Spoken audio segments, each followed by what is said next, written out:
नमस्कार. वटपौर्णिमा कालची, आजची, उद्याची.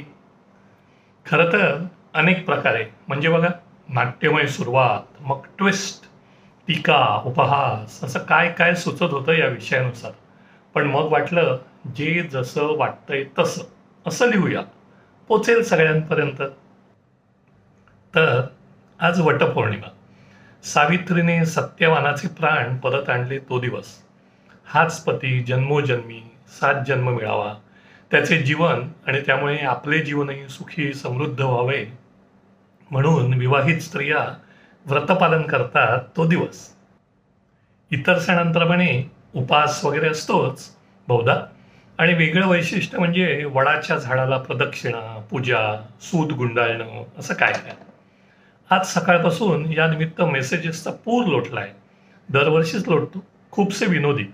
पिंपळाला प्रदक्षिणा घाला, उलट्या 7 प्रदक्षिणा घाला, पुरुषांसाठी काही व्रत का नाही, एका जन्मात 7 बायका मिळवत, काय घोर ही अंधश्रद्धा. बहुतांश मेसेज हे असेच टीकात्मक, थट्टा करणारे वगैरे. मग काही मेसेजेस समर्थन करणारे, ते कमी. त्यातही वडाच्या झाडाखाली ऑक्सिजन कसा जास्त असतो असं काही उगाच वैज्ञानिक समर्थ करण्याचा प्रयत्न किंवा आवडणारे. आणि अर्थातच काही मेसेजेस आमची ती अंधश्रद्धा आणि तुमचा तो विश्वास का बरं असं असं खंडन करणारे. मला ना ही अंधश्रद्धा वाटत, ना मी या कर्मकांडाचं समर्थन करत. मी खूप लहान असताना आमच्या घरी आई आणि इतर शेजारच्या बायका जमून वडाची फांदी घरात आणून पूजा केलेली आठवते. पुढे तेही बंद झालं. वीणाने, माझ्या पत्नीने एकदाही वटपौर्णिमेची पूजा केलेली नाही, सुनेनेही नाही. मात्र आता पुढच्या पिढीच्या काही जणी नटून थटून वडाजवळ जाऊन पूजा करतानाच्या इंस्टाग्रामवर पोस्ट मात्र बघितल्या. माझं साधं सरळ तत्वज्ञान आहे या बाबतीत, विशेषतः पूजा अर्चा या बाबतीत. ज्याला जे आवडत असेल, त्यातून त्या व्यक्तीला समाधान वाटत असेल तर ते त्याने अवश्य करावं. कुणाची सक्ती किंवा बळजबरी म्हणून अजिबात करू नये. सध्याच्या युगात असं कुणी करेल असं वाटतही नाही. कर्मकांड तर अजिबात करू नये. आपल्या कुठल्याही कृतीने स्वतःला, इतराला, समाजाला काही तोशीस पोचणार असेल, काही वाईट परिणाम होणार असेल असं नक्कीच करू नये. पण तसं काही नसेल आणि सहज शक्य असेल आणि मुख्य म्हणजे स्वतःला वाटत असेल तर अवश्य करावं. करवा चौथ व्रतपालन केलेलं चालतं.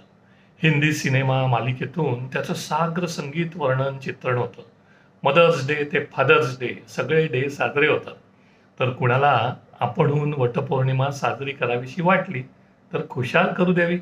अजून तरी डीजे न लावता होते साजरी.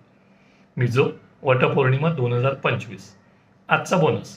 वटपौर्णिमा असो वा असा दुसरा काही सण, त्यात पायाभूत असतं ते त्या विवाहितेचं आपल्या पतीविषयीचं प्रेम, ओढ. पूर्वीच्या समाजव्यवस्थेत स्त्री ही गृहिणी असे आणि पुरुष कामानिमित्त बाहेर जात असत. मग रोज शेतावर किंवा ऑफिसला जाणारा असो, नाहीतर हल्लीच्या युगात बोटीवर काही महिने जाणारा मरीन इंजिनियर, लेह लडाखला जाणारा सैन्य अधिकारी किंवा अमेरिकेत जाणारा IT कर्मचारी.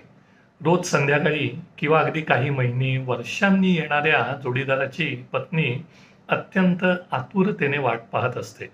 वीणा गातीये ही मनोवस्था प्रकट करणारं गाणं. अत्यंत भावपूर्ण आणि तरीही जोरकस असं गाणं आहे हे. वीणाने तसंच गायलंय. तसं फारसं लोकप्रिय नसलेलं गाणं खास आपल्या बोनससाठी वीणा सादर करते. नयन तुझसाठी आतुरले. नमस्कार.